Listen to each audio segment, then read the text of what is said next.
These developments are run by the St. Louis Housing Authority. This is a far cry from the crowded, collapsing tenements that many of these people have known. Here in bright new buildings with spacious grounds, they can live. It was a very beautiful place, like a big hotel resort, I'd say. It was like an oasis in the desert. All this newness. I never thought I would live in that kind of a surrounding. What happened? Well, one day we woke up and it was all gone. We pulled up with the moving van. I knew at that point that it was hell on earth.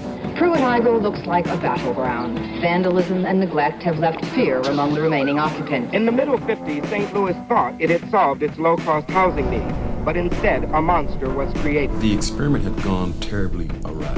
It was just uncontrollable.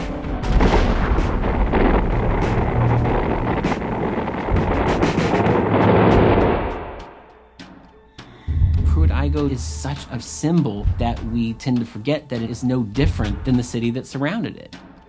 What happened to St. Louis was tragic, but that's simply not how we've told the story. Pruitt-Igoe was always fighting against this terrible riptide of destruction in the midst of an economy that was dying. The strong, tightly knit communities and families in which I grew up had begun to shatter, and it wasn't there. And it was one of the most tragic things I've seen. It seemed to me that we were being penalized for being poor. That caused so much anger. Persons that don't have a decent place to stay are willing to take these kinds of chances. Where we live, we're taking chances. This is it. This is out of control, and we are no longer going to put up with it. We're not going to tolerate this anymore.